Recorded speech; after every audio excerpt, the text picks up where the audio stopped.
Good morning बच्चों। आज हम लोग कक्षा 12 जीव विज्ञान अध्याय 6 वंशानुगत का आणविक सिद्धांत में भाग 5 का अध्ययन करेंगे। बच्चों, इसके पहले हम लोग भाग 5 में न्यूक्लियोटाइड के विषय में अध्ययन किया था कि न्यूक्लियोटाइड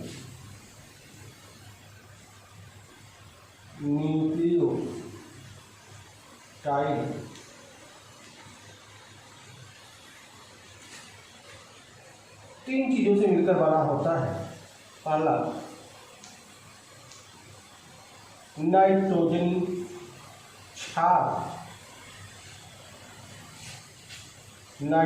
क्षार, दूसरा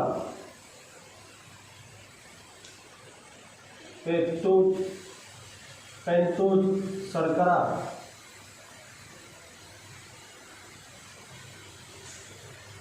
और तीसरा था बच्चों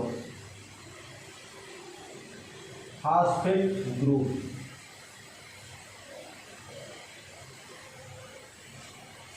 बच्चों, इसके विषय में हम लोगों ने भाग 4 का अध्ययन कर लिया था। अगर आपको न्यूक्लियोटाइड के विषय में नहीं है पता है तो बच्चों पहले आप भाग 4 का अध्ययन करें, उसके बाद इस भाग का अध्ययन करें। तो बच्चों, यह न्यूक्लियोटाइड नाइट्रोजनी क्षार, पेंटोज शर्करा और फास्फेट ग्रुप से मिलकर बना है। और हमने आपको यह भी बता दिया है कि नाइट्रोजनी क्षार क्या है, पेंटोज शर्करा क्या है और फास्फेट ग्रुप क्या है। बच्चों, नाइट्रोजनी क्षार हमको पता है कि नाइट्रोजनी जो है क्षार आपका 5 होता है, एडेनिन, ग्वानिन, साइटोसिन, थाइमिन और यूरेसिल। तो बच्चों, हम यहाँ पर डीएनए के विषय में अध्ययन कर रहे हैं, तो हम यूरेसिल का अध्ययन नहीं करेंगे, क्योंकि यह यूरेसिल जो है आपका आरएनए में पाया जाता है। डीएनए में 4 ही नाइट्रोजनी क्षार होता है, एडेनिन, ग्वानिन, साइटोसिन और थाइमिन। पेंटोज शर्करा में हमको पता है बच्चों, डीएनए में डीऑक्सीराइबोज शर्करा पाया जाता है और फास्फेट ग्रुप पाया जाता है, PO4 पाया जाता है। और इसमें डीऑक्सीराइबोज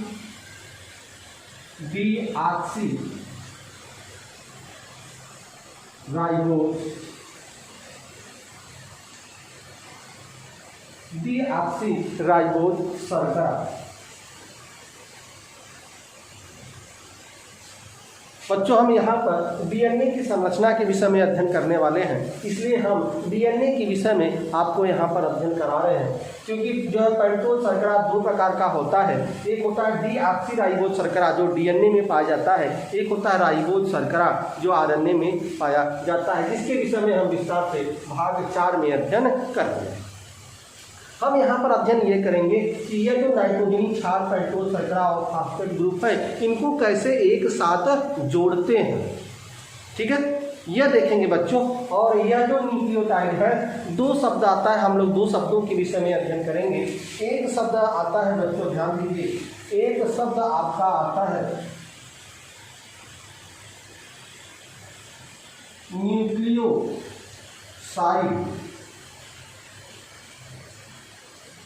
न्यूक्लियोसाइड, और दूसरा शब्द आता है बच्चों, वह है न्यूक्लियोटाइड। न्यूक्लियोसाइड और न्यूक्लियोटाइड, ध्यान रखिएगा बच्चों। कभी कभी आपके बोर्ड के एग्जाम में न्यूक्लियोसाइड और न्यूक्लियोटाइड के अंतर के विषय में पूछ लेता है, इसका अंतर लिखिए, या न्यूक्लियोसाइड किसे कहते हैं, न्यूक्लियोटाइड किसे कहते हैं। तो ध्यान रखिएगा बच्चों, यह जो न्यूक्लियोटाइड है, ठीक है, न्यूक्लियोटाइड में ध्यान रखिएगा, यह नाइट्रोजन और पेंटोज शर्करा से मिलकर यह बना होता है। न्यूक्लियोसाइड जो होता है वह आपका नाइट्रोजनी क्षार होता है, इसमें नाइट्रोजनी क्षार होता है, और दूसरा आपका होता है पेंटोज शर्करा। ठीक है, यह 2 से मिलकर बना होता है आपका न्यूक्लियोसाइड। अगर हम न्यूक्लियोटाइड की बात करें बच्चों, तो न्यूक्लियोटाइड में आपको पता है यहाँ न्यूक्लियोटाइड लिखे हैं, तो न्यूक्लियोटाइड में नाइट्रोजनी क्षार, पेंटोज शर्करा और फास्फेट ग्रुप तीनों पाया जाता है। यहाँ देखिए इन शब्दों में यहाँ लिखा है न्यूक्लियोसार और यहाँ लिखा है टा, यही अंतर है न्यूक्लियोसाइड और न्यूक्लियोटाइड, स और टा, माने स और ट का अंतर, स और ट का अंतर है। यहाँ जो है न्यूक्लियोसाइड हो गया और यहाँ न्यूक्लियोटाइड हो गया। तो ध्यान रखिएगा बच्चों, साइड, साइड का मतलब क्या होता है? साइड माने हटना, साइड माने होता है हटना। अगर ध्यान रखिएगा इसको तो आपको जो है याद रहेगा, भूलेगा नहीं। साइड, साइड माने हटना होता है।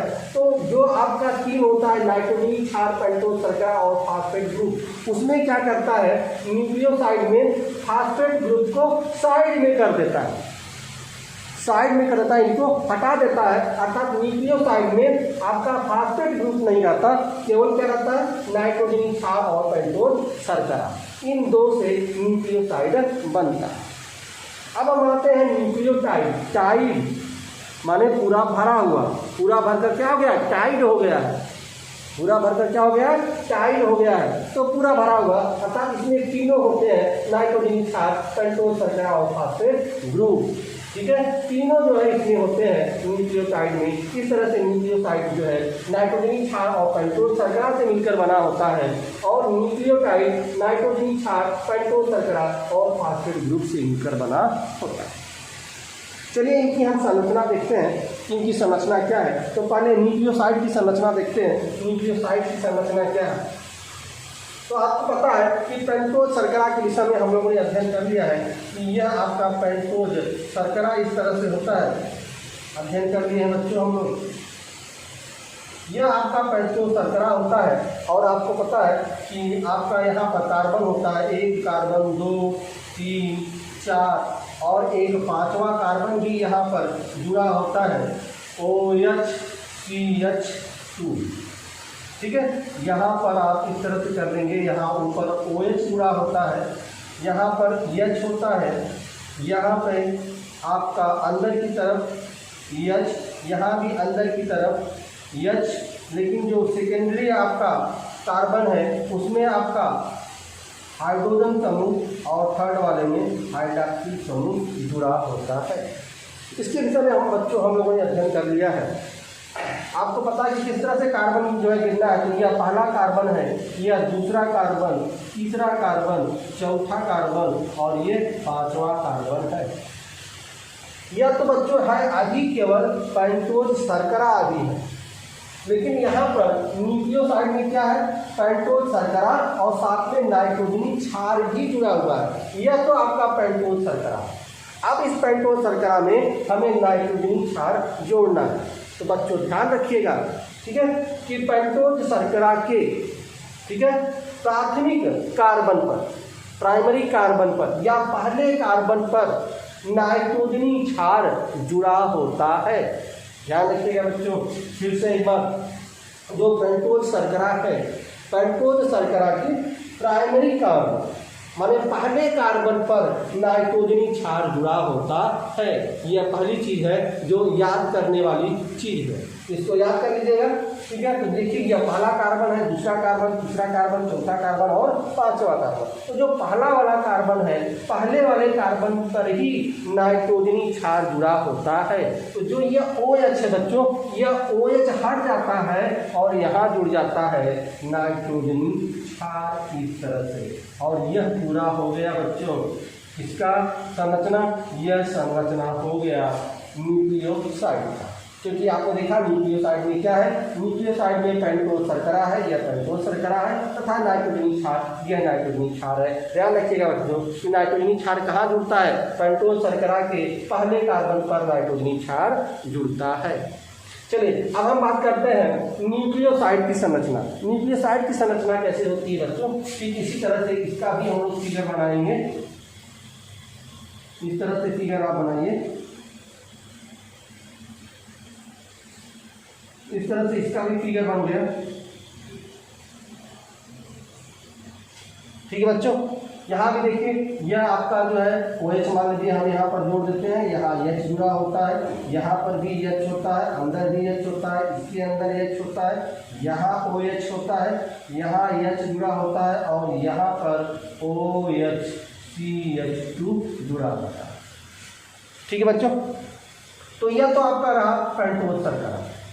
ठीक है, लेकिन न्यूक्लियोटाइड किसे कहते हैं? न्यूक्लियोटाइड में नाइट्रोजनी क्षार जुड़ा होता है। तो पहले इस पेंटोज शर्करा में हम नाइट्रोजनी क्षार जोड़ दें, जो आपको पहले बताएं कि पेंटोज शर्करा का जो पहला कार्बन है, यहाँ यह पहला कार्बन है, यह दूसरा कार्बन है, तीसरा कार्बन है, चौथा कार्बन है, यह पांचवा कार्बन है, माने 1 2 3 4 और ये 5। तो जो पहला कार्बन है, पहले कार्बन पर ही क्या जुड़ा होता है? नाइट्रोजनी क्षार जुड़ा होता है। तो इसको OH हट जाएगा और यहाँ पर जुड़ जाएगा नाइट्रोजनी क्षार N। ठीक है बच्चों, अब आते हैं, पेंटोज शर्करा हो गया, नाइट्रोजनी क्षार हो गया, अब फास्फेट ग्रुप कहाँ से जुड़ेगा? ध्यान रखिएगा बच्चों। ठीक है, अभी तक हम आपको बताएं कि एक चीज याद रखिए, क्या कि नाइट्रोजन क्षार कहाँ जुड़ता है? नाइट्रोजन क्षार जो है पहले कार्बन पर जुड़ता है। इसी तरह से अब दूसरा चीज है जो याद करने वाली चीज है बच्चों, यह कि जो है पेंटोज शर्करा के जो पांचवा कार्बन है, पांचवें कार्बन पर फास्फेट ग्रुप जुड़ता है। तो यह जो आपका OH है, यह OH हट जाता है बच्चों, जो OHCH2 है OH हट जाता है, और जो आपका पांचवा कार्बन है C, इस पर जो है PO4 अर्थात फास्फेट ग्रुप जुड़ जाता है। इस तरह से यह जो संरचना है बच्चों, यह पूरी संरचना किसका है? यह है न्यूक्लियोटाइड की संरचना। ठीक है बच्चों, तो ये देखिए यहाँ आपका जो है न्यूक्लियोसाइड की संरचना हो गई या न्यूक्लियोटाइड की संरचना हो गई।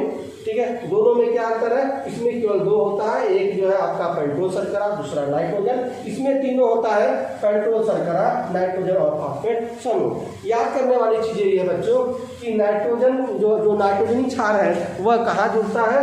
पेंटोज शर्करा के पहले कार्बन पर। और फास्फेट ग्रुप कहाँ जुड़ता है? पेंटोज शर्करा के पांचवें कार्बन पर फास्फेट ग्रुप जुड़ता है। ठीक है बच्चों, जिस तरह से आपने देखा कि नाइट्रोजनी क्षार जो है आपके 4 प्रकार के होते हैं, ठीक उसी तरह से न्यूक्लियोटाइड भी 4 प्रकार का होता है।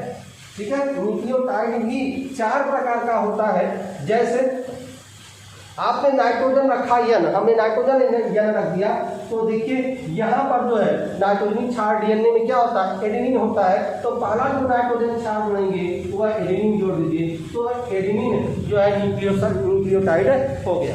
उसी तरह से आप जो है दूसरा भी कर सकते हैं, इस तरह से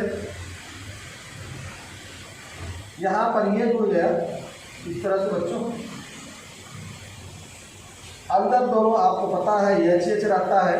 ठीक है, यहाँ पर H रहेगा, यहाँ पर OH रहता है, यहाँ H रहेगा और यहाँ पर CH2। ठीक है, अब यहाँ पर देखिए नाइट्रोजन क्षार जुड़ता है, या पहला कार्बन है, या दूसरा कार्बन है, तीसरा कार्बन है, चौथा कार्बन है, पांचवा कार्बन है। तो पहले कार्बन के साथ क्या जुड़ता है? नाइट्रोजन क्षार जुड़ता है। तो यहाँ पर मैंने एडेनिन जोड़ दिया, तो अब दूसरा जो है जोड़ दीजिए, ग्वानिन जोड़ दीजिए। तो यह दूसरा जुड़ गया ग्वानिन आपका, और यहाँ पर जो इसका पांचवा कार्बन है इसी के साथ आपका जुड़ जाता है फास्फेट समूह PO4। ठीक है, इस तरह से यह हो गया एक न्यूक्लियोटाइड। ठीक है, यह एडेनिन जो है न्यूक्लियोटाइड हो गया, यह ग्वानिन न्यूक्लियोटाइड हो गया। उसी तरह से आप साइटोसिन और थाइमिन का भी न्यूक्लियोटाइड बना सकते हैं। जैसे अब आपको यदि साइटोसिन का बनाना है, तो जहाँ G है, G आपने नाइट्रोजन क्षार जोड़ा है, तो यहाँ पर आप C जोड़ दीजिए, तो जो है आपका साइटोसिन वाला न्यूक्लियोटाइड हो गया। और यदि आपका थाइमिन वाला बनाना है, तो जो है यहाँ पे जो है आप जो पहले जो है कार्बन है, पहले कार्बन पर आप थाइमिन जोड़ दीजिए, तो यह हो गया आपका जो है थाइमिन वाला जो है न्यूक्लियोटाइड। इस तरह से 4 प्रकार का न्यूक्लियोटाइड होता है। ठीक है बच्चों, यह तो रहा न्यूक्लियोटाइड। ठीक है, और न्यूक्लियोसाइड की बात अब हम अध्ययन करेंगे DNA की पूरी संरचना, कि DNA का निर्माण कैसे होता है।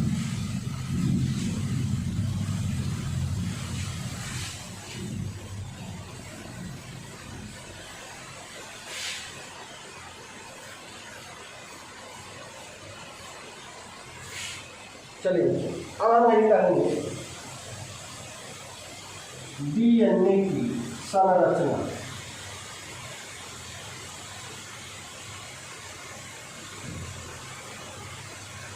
डीएनए की संरचना बच्चों, डीएनए की परिभाषा आप पढ़ चुके हैं, भाग 4 में हम आपको बता दिए हैं कि डीएनए क्या होता है। डीएनए 2 पॉली न्यूक्लियोटाइड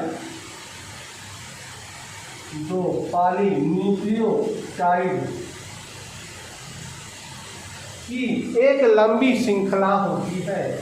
एक लंबी श्रृंखला होती है। इसके विषय में आपने अध्ययन कर लिया है, ठीक है।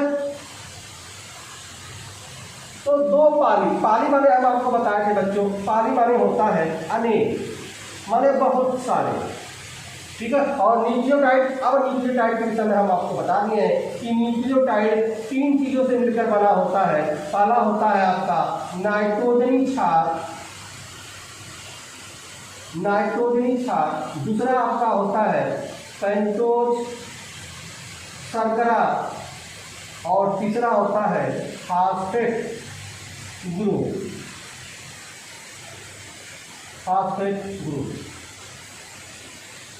ठीक है। इस तरह से बच्चों हमें पता हो गया कि 2 पाली जो है न्यूक्लियोटाइड की श्रृंखला होती है। पाली माने अनेक होता है और न्यूक्लियोटाइड 3 चीज़ों से मिलकर बना होता है, जिसमें नाइट्रोजनी क्षार, पेंटोज शर्करा और फॉस्फेट ग्रुप।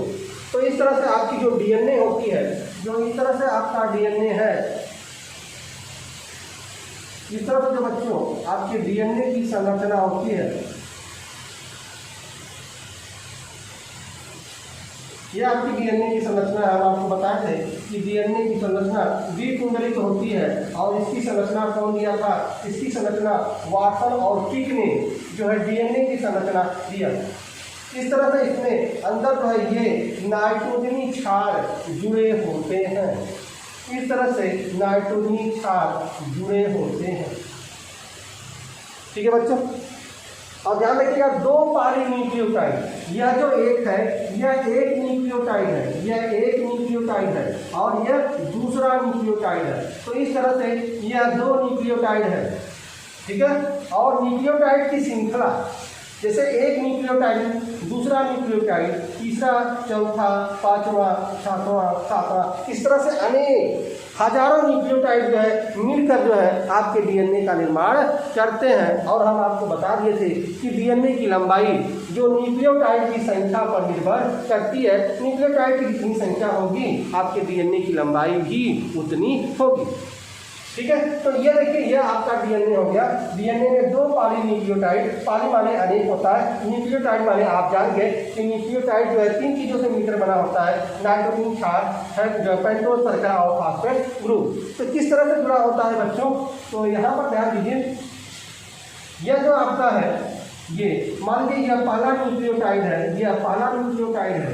इस पहले न्यूक्लियोटाइड में यहाँ पर जुड़ा होता है आपका, ठीक है, फॉस्फेट और प्लस शुगर, और यहाँ पर नीचे की तरफ आपका नाइट्रोजनी क्षार जुड़ा होता है। यह पहला न्यूक्लियोटाइड है। इसी तरह से बच्चों यह आपका यहाँ पर यह दूसरा न्यूक्लियोटाइड भी इस तरह से जुड़ गया है। यहाँ पे दूसरा न्यूक्लियोटाइड, यह आपका क्या है? फॉस्फेट है, यह शुगर है, और यहाँ अंदर की तरफ नाइट्रोजनी क्षार।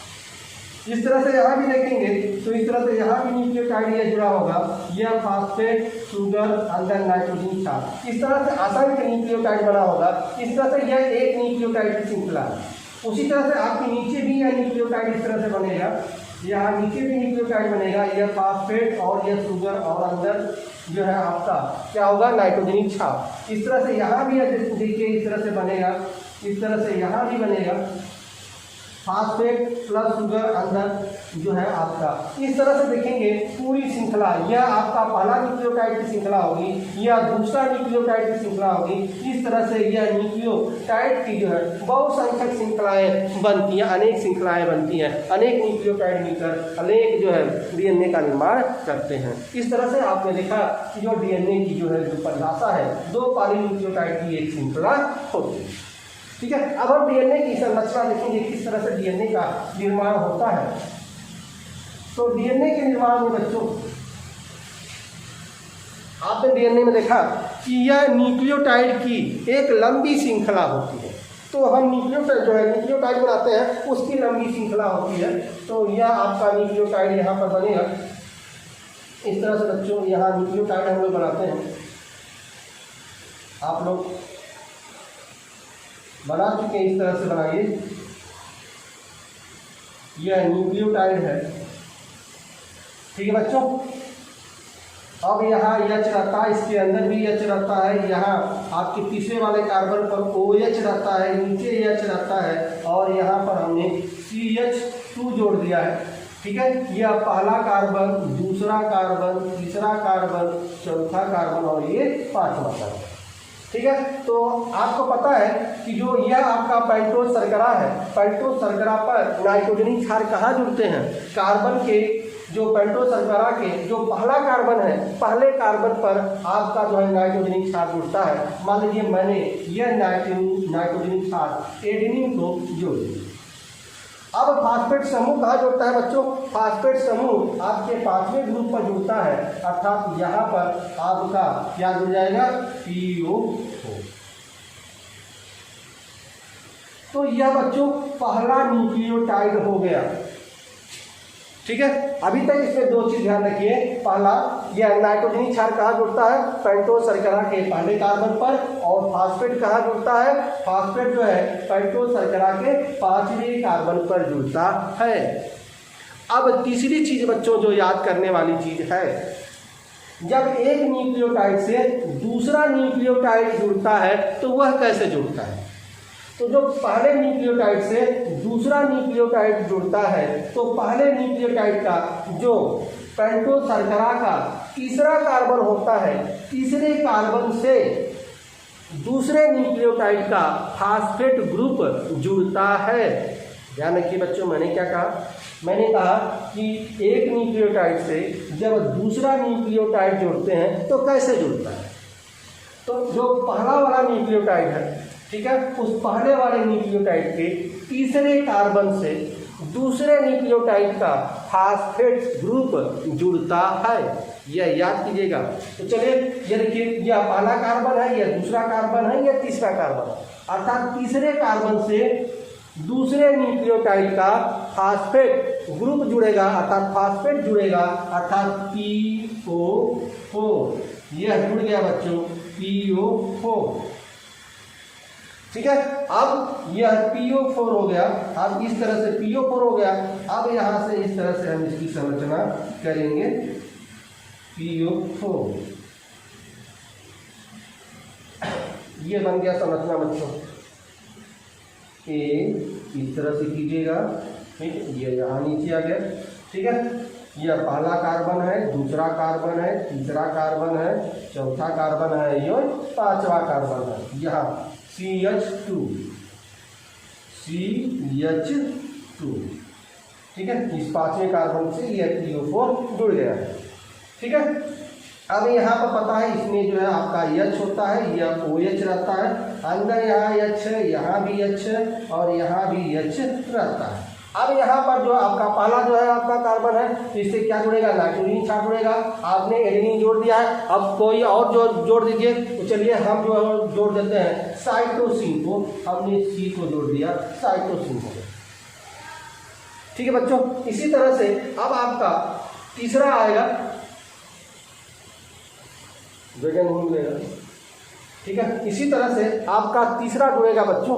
तो तीसरा अगर हम जोड़े तो देखिए किस कार्बन से जुड़ेगा? तीसरे कार्बन से, पहला, दूसरा, तीसरा। यह जो तीसरा कार्बन है, इस तीसरे कार्बन से आपका जुड़ेगा क्या? आपका PO4 जुड़ जाएगा इस तरह से, ठीक है।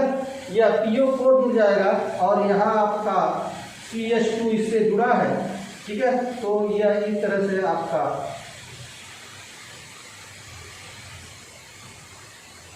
इस तरह से ये आपका बन जाएगा, ठीक है। तो यह आपका ये इस तरह से, ठीक है। तो यहाँ देखिए, यहाँ हमने साइटोसिन जोड़ा था, तो यहाँ पर हम क्या जोड़ दें इस बार? थाइमिन जोड़ दें। यह थाइमिन जुड़ गया और यह आपका H है, नीचे भी H रहेगा और यहाँ OH रहेगा। इस तरह से बच्चों यह अंदर H है, यह अंदर H है। इस तरह से तो यह जुड़ गया बच्चों। लेकिन DNA क्या है?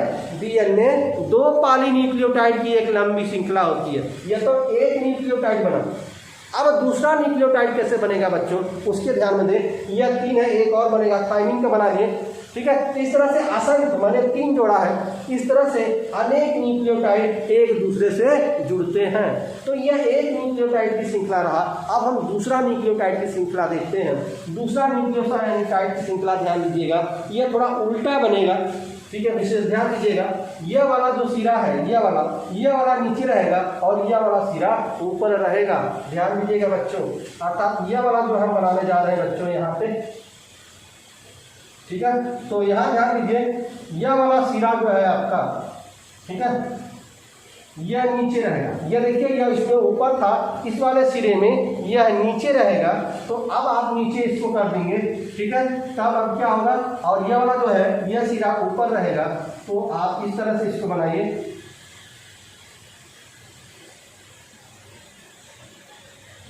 यह बन गया, ठीक है।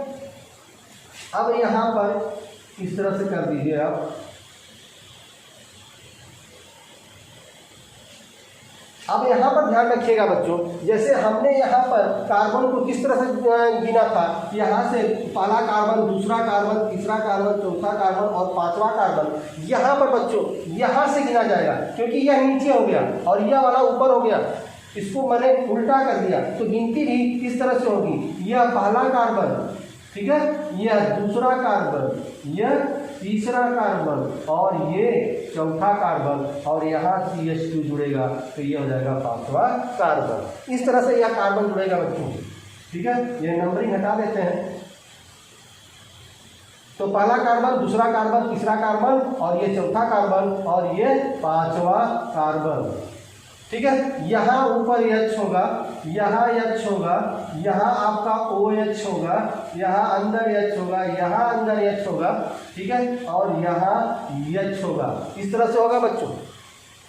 अब ध्यान रखिए, यहाँ पे यह जो आपका पहला कार्बन है, आपको बता दें कि नाइट्रोजनी क्षार कहाँ जुड़ता है। तो नाइट्रोजनी जो है क्षार जो है पेंटोज शर्करा के पहले कार्बन से जुड़ता है। तो यह पहला कार्बन है, इस पहले कार्बन से यहाँ पर जुड़ेगा। यहाँ पर आपने एडेनिन जोड़ा है, तो यहाँ पर क्या जोड़ेंगे आप, थायमिन जोड़ेंगे। क्यों थायमिन जोड़ेंगे, क्योंकि जो है हम आपको भाग 5 में बता दिए थे कि एडेनिन के साथ हमेशा थायमिन जुड़ता है और थायमिन के साथ एडेनिन, साइटोसिन के साथ ग्वानिन और ग्वानिन के साथ साइटोसिन जुड़ता है। लेकिन एडेनिन से थायमिन जो है यह हाइड्रोजन बॉन्ड के तहत जुड़ता है, यह डबल हाइड्रोजन बॉन्ड के साथ जुड़ता है, यह भी डबल हाइड्रोजन बॉन्ड के साथ जुड़ेगा। एडेनिन और थायमिन एक साथ जुड़ता है हमेशा एडेनिन थायमिन के साथ और थायमिन एडेनिन के साथ ही जुड़ता है, लेकिन डबल हाइड्रोजन बॉन्ड के साथ जुड़ता है। साइटोसिन हमेशा ग्वानिन के साथ जुड़ता है तथा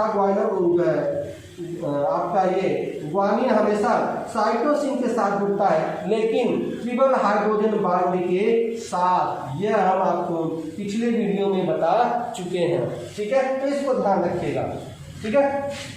अब चलिए यहाँ पर आप देखिए, अब यहाँ पर कैसे जुड़ेगा।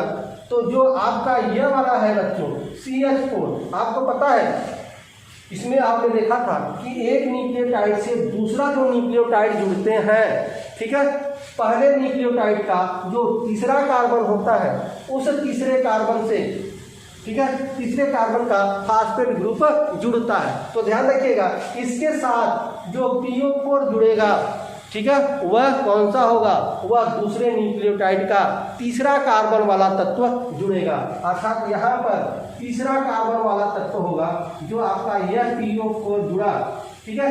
यह PO4 किसके साथ होगा, तीसरे कार्बन के साथ होगा। तो इस तरह से हम लोग बनाएंगे बच्चों, ध्यान दीजिए बच्चों। तो इस तरह से हम लोग बनाएंगे इसको, तीसरे कार्बन के साथ जुड़ेगा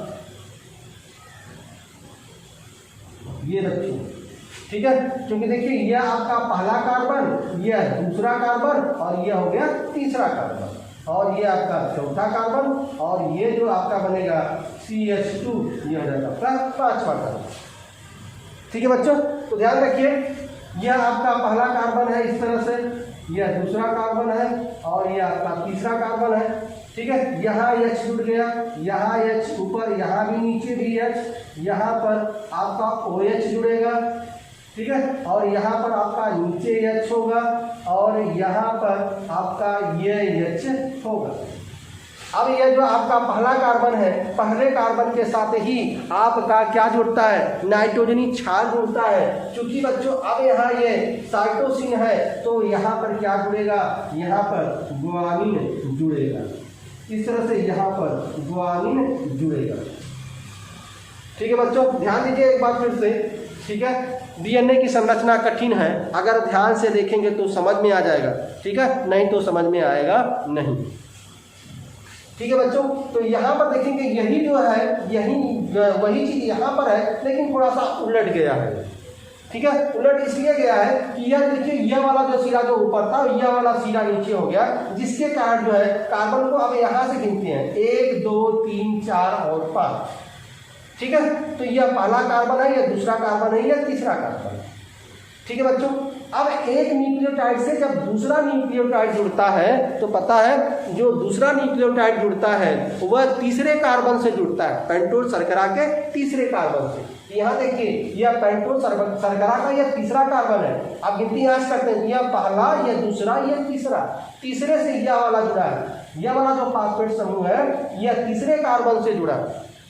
ठीक है, और यह जुड़ गया गुआनिन। इसी के साथ चलिए अगला हम जो है करते हैं। तो अब यह आपका CH4 है, यहाँ जुड़ेगा PO4। ठीक है, लेकिन अब जो दूसरा न्यूक्लियोटाइड होगा वह किससे जुड़ेगा, वह आपका पेंटोज शर्करा, न्यूक्लियोटाइड का जो तीसरा पेंटोज शर्करा है उसके तीसरे कार्बन से जुड़ेगा। तो यहाँ तीसरा कार्बन होना चाहिए, तो तीसरा कार्बन के लिए फिर इस तरह से आप ये बनाएं। ठीक है, यह तीसरा कार्बन होगा इस तरह से। ठीक है, फिर इसको इस तरह से ऐसे। ठीक है बच्चों, अब यहाँ पर ये देंगे इस तरह से, यह आपका बन जाएगा तीसरा कार्बन। देखिए यह पहला कार्बन हो गया, ठीक है, यह दूसरा कार्बन हो गया और ये तीसरा कार्बन हो गया, क्योंकि तीसरे कार्बन से जुड़ना चाहिए। ठीक है, और यह आपका चौथा कार्बन हो गया और यहाँ करेंगे तो CH2, यह पांचवा कार्बन हो गया। ठीक है, तो इसके साथ यह आप जोड़ देंगे। ठीक है, यह यहाँ H रहेगा, यहाँ यह H रहेगा, यहाँ ऊपर आपका OH जुड़ता है, यह OH जुड़ेगा इसके साथ, और यहाँ नीचे यह H है। ठीक है, और यह भी आपका H। इस तरह से यह बच्चों आ गया। अब देखिए यह जो है आपका कार्बन का पहला है, पेंटोस शर्करा का पहला कार्बन है, इसके साथ नाइट्रोजन ग्रुप जुड़ता है। तो कौन सा नाइट्रोजन ग्रुप जुड़ेगा, तीसरे का। तीसरा देखिए यहाँ थाइमिन था, तो थाइमिन के साथ क्या हमेशा जुड़ता है, थाइमिन के साथ एडेनिन हमेशा जुड़ता है, तो यहाँ पर हमने एडेनिन को जोड़ दिया। इस तरह से बच्चों हमने 3 न्यूक्लियोटाइड बनाया, जगह के अनुसार मैंने 3 न्यूक्लियोटाइड बनाया। इसी तरह से असंख्य अनेक न्यूक्लियोटाइड जो है एक दूसरे से जुड़ते हैं और डीएनए का निर्माण होता है। अब ध्यान रखिए यहाँ एक न्यूक्लियोटाइड, यह दूसरा न्यूक्लियोटाइड की श्रृंखला बन गई। अब जुड़ते कैसे हैं, देखिए ए है यहाँ एडेनिन और यहाँ थाइमिन है। हमने बताया ना कि जो है हमेशा एडेनिन से थाइमिन जुड़ता है और कितने बाड से, हाइड्रोजन के डबल बाड से जुड़ता है। तो यह आपके डबल बाड से इस तरह से ये जुड़ जाए। यहाँ क्या है, यह न्यूक्लियोटाइड क्या है, साइटोसिन वाला है और यह गुआनिन वाला है। तो साइटोसिन गुआनिन से किस बाड से जुड़ता है, ट्रिपल बाड से, हाइड्रोजन के ट्रिपल बाड से जुड़ता है। तो यहाँ ट्रिपल बाड से इस तरह से आपका ये जुड़ जाएगा। ठीक है, फिर आते हैं बच्चों यहाँ नीचे। तो यहाँ देखिए यह आपका थाइमिन है, यह एडेनिन है। आपको पता है हमेशा थाइमिन एडेनिन के साथ जुड़ता है, लेकिन किस बांड के बाद, साथ सेकेंड बांड के साथ। तो यह डबल वाला बांड है, इसके साथ यह जो है आपका जो है। तो इस तरह से बच्चों पूरा डीएनए की संरचना जो होती है इस तरह से होता है। आपने डीएनए की परिभाषा देखा था कि डीएनए क्या है, 2 पॉलीन्यूक्लियोटाइड की एक लंबी श्रृंखला होती है। तो एक न्यूक्लियोटाइड यह है, दूसरा न्यूक्लियोटाइड यह है, दोनों न्यूक्लियोटाइड। ठीक है। तो दोनों न्यूक्लियोटाइड की एक लंबी श्रृंखला होती है, चाहे जितना न्यूक्लियोटाइड आप जोड़ सकें इस तरह से न्यूक्लियोटाइड जो है जुड़ता है, और न्यूक्लियोटाइड की संख्या जितनी जो है अधिक होती है, डीएनए की लंबाई भी उतनी अधिक होती है। तो इस तरह से हमने देखा कि यह पूरे डीएनए की संरचना होती है। इस तरह से यह जो डीएनए है, इस तरह से आपने देखा था कि जो वाटसन और किक ने डीएनए की संरचना बताई थी इस तरह से, कि इस तरह से डीएनए जो है आपका होता है।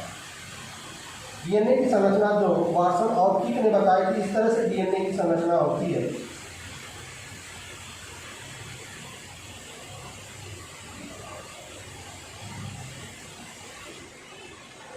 इस तरह से बच्चों डीएनए की संरचना होती है जो वाटसन और किक ने बताया, ठीक है। तो यह एक न्यूक्लियोटाइड है और यह दूसरा न्यूक्लियोटाइड है, यानी कि यह एक न्यूक्लियोटाइड की एक लंबी श्रृंखला है, इस तरह से यह लंबी श्रृंखला है, इस तरह से यह दूसरा न्यूक्लियोटाइड की एक लंबी श्रृंखला है, ठीक है।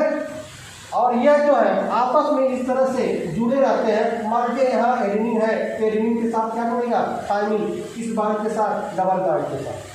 अगर यहाँ बच्चों साइटोसिन है तो यहाँ क्या होगा, ग्वानिन होगा, कितने बांड के साथ, ट्रिपल बांड के साथ। इस तरह से जो है एक न्यूक्लियोटाइड दूसरे न्यूक्लियोटाइड से इस तरह से यह जुड़े होते हैं। और जो वाटसन-किक का मॉडल है हम अगले वीडियो में बताएंगे बच्चों। तो यह ध्यान रखिएगा, यह डीएनए की पूरी संरचना है।